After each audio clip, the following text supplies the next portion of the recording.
Hi hello నమస్తే welcome to my channel. By channel కొత్తగా చూస్తున్నట్టయితే ముందుగా సబ్స్క్రైబ్ చేసుకోండి. అలాగే నేను చెప్పే వీడియోని ఇస్తే మాత్రం అందరికీ షేర్ చేయండి బై. అయితే ఈరోజు టాపిక్ వచ్చేసి 4 సినిమాలు అయితే ఒకే రోజు అయితే రిలీజ్ అవబోతున్నాయి బై, ఆగస్టు 15వ తారీఖున.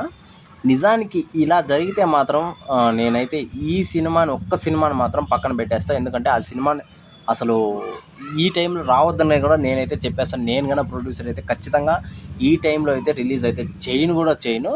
ఆ సినిమా ఏందో మనం వీడియో చివరి వరకు చూడండి భయ, నేను ఖచ్చితంగా చెప్తాను. అయితే మనం ముందుగా ఇస్మార్ట్ శంకర్ గురించి అయితే మాట్లాడుకున్నాం భయ, అదే డబుల్ ఇస్మార్ట్ గురించి. నిజం చెప్పాలంటే పూరి గారి సినిమా కోసం అసలు రామ్ కోసమైనా చూస్తారో చూడరో తెలియదు, కానీ పూరి గారి కోసం చూసేవాళ్ళు చాలామంది అయితే ఉంటారు భయ. అది కూడా వెయిట్ చేస్తూ ఉంటారు నాకు తెలిసినంత వరకు. మరి ఈ సినిమాకి కొంచెం మంచి టాక్ వస్తే చాలు, అసలు ఆగదు దూసుకుపోతుందని నేనైతే అనుకుంటున్నాను. అది కాకుండా ఇస్మార్ట్ శంకర్ ఒక రేంజ్లో ఉంది కదా, దాన్ని బేస్ చేసుకునే ఉంటుంది కాబట్టి ఇస్మార్ట్ శంకర్ 2 ఇంకా బాగుంటుంది అని చెప్పేసి అంచనాల్లో ఉంటారు. మరి చూడాలి ఎలా ఉంటుంది అని చెప్పేసి. ఖచ్చితంగా అయితే వర్కౌట్ అవుతుందనే అనుకుంటున్నాను నేనైతే. ఇంకోటి వచ్చేసి తమిళ్ డబ్బింగు తంగాలాన్ సినిమాను భయ. నిజంగా ఈ సినిమాకు ఇప్పుడు రావాల్సిన సినిమా అయితే కాదు. ఎందుకంటే ఆయన అంటే నేను తప్పుగా అనట్లేదు, ఆయన రేంజ్కి ఈ టైంలో కాకుండా ఇంకా పెద్ద హీరోలతో వదిలినా కూడా అసలు దూసుకుపోతుంది అలాంటి సినిమా అది కాకుండా కొత్త ఎక్స్పెరిమెంట్ అయితే చేస్తున్నారు విక్రమ్ గారు. మరి ఎలా ఉంటుంది ఏమి అని చెప్పేసి మనం చూడాలి ఆగస్టు 15వ తారీఖున. అయితే ఇంకోటి వచ్చేసి తంగాలాన్ సినిమాలో పాపం విక్రమ్ గారి కష్టం ఎవరికి రాకూడదు, ఎందుకంటే చాలా రియాలిటీగా చేశారని చెప్పేసి కూడా చెప్పుకుంటున్నారు. అలాగే సినిమా మీద కూడా చాలా హైప్ అయితే ఉంది భయ. అంటే మన తెలుగులో కొద్దిగా డౌన్లో ఉంది, కానీ తమిళ్ కొంచెం హిందీలో కొంచెం హైలో ఉంది ఇది. అయితే నెక్స్ట్ వచ్చేసి మన మిస్టర్ బచ్చన్ భయ.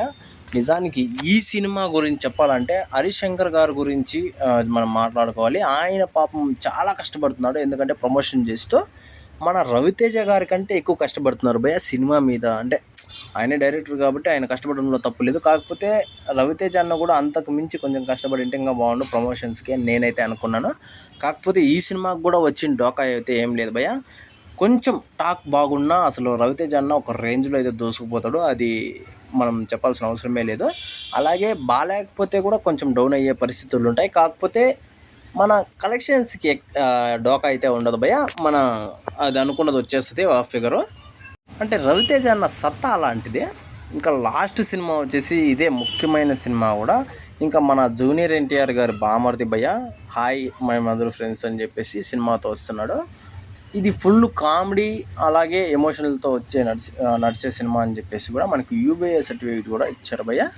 ఓకే, ఇదంతా పక్కన పెడితే చాలా వరకు ఎఫెక్ట్ ఏదైనా సినిమా మీద పడుతుంది అంటే ఈ సినిమాకే భయ. ఎందుకంటే ప్రతి ఒక్కరూ ఫస్ట్ అని చెప్పేసి ఇస్మార్ట్ శంకర్ కావచ్చు, తంగాలాన్ కావచ్చు, మన మిస్టర్ బచ్చన్ కావచ్చు, ఈ 3 సినిమాలే ప్రిఫరెన్స్ ఇస్తారు భయ. ఆల్మోస్ట్ ఎవరన్నా కానీ ఎలాంటి టైంలో అన్నా కానీ ఫస్ట్ కొంచెం అంటే పెద్ద హీరోలు కావచ్చు, అలాగే పెద్ద డైరెక్టర్లు కావచ్చు, ఆ సైడ్ నుంచినే సినిమాలు అయితే చూడడం అయితే స్టార్ట్ చేస్తారు. అలాంటి పరిస్థితుల్లో మనకున్న ఓన్లీ వన్ ఓప్ వచ్చేసి మన నితిన్ అన్నకి వాళ్ళ బావ అంటే ఎన్టీఆర్ అన్నే. ఆయన పేరుతో ఏమన్నా కొద్దిగా ముందుకు పోతే తప్పించి ఇంకా వేరే దీంతో అయితే సినిమాకు పోయే అవకాశాలు అయితే మొదటి రోజుల్లో అయితే ఉండదు. కాకపోతే 2-3 రోజుల తర్వాత ఖచ్చితంగా అయితే ఉంటుంది.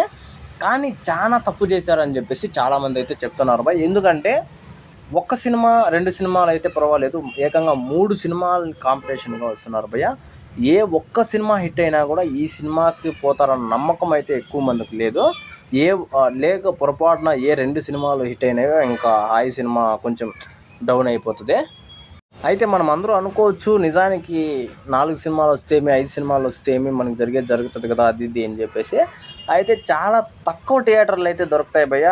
ఫస్ట్ వచ్చేసి నాకు తెలిసినంత వరకు మన పెద్ద హీరోలు కావచ్చు, పెద్ద డైరెక్టర్లు కావచ్చు, వాళ్ళ సినిమాలకి దొరికిన థియేటర్లు మన హాయ్ సినిమాకి దొరక్కపోవచ్చు. అలాగే హాయ్ సినిమాకి అంత హైప్లో లేదు కాబట్టి పాపం నితిన్ అన్న ఇప్పుడు కొంచెం డౌన్లోనే ఉన్నారు కాబట్టి ఎంత మ్యాడ్ సినిమా హిట్ అయినప్పటికీ అంటే సోలో హీరోగా అయితే చేయలేదు కదా ఆయన. కాబట్టి ఎలా ఉంటుంది అని చెప్పేసి చాలామందికి ఆతృత కూడా ఉంది, అలాగే భయం కూడా ఉంది భయ. ఎందుకంటే ఇలాంటి 3 సినిమాలతో ఈ సినిమా పోటీ పడుతుందంటే అక్కడే ఒక చాలా ధైర్యం కావాలి ఆ సినిమాకి. అది కాకుండా ఇక్కడ ప్రొడక్షన్ ఎవరిది అంటే మన ఆహా వాళ్ళది భయ్య, అంటే మన అల్లు అరవింద్ గారిది.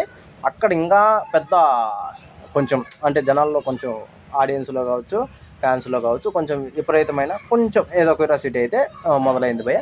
మరి చూడాలి ఎలా ఉంటుంది అని చెప్పేసి నా ఉద్దేశం అయితే ఒక్కటే భయ్య, సినిమా మాత్రం ఈ టైంలో రాకుండా కొంచెం సోలోగా వచ్చింటే 1 వీక్ గ్యాప్లో అన్న వచ్చింటే చాలా బాగుంటుంది. ఎందుకంటే ఆయన సినిమా చూడాలని చాలామందికి ఉంటుంది.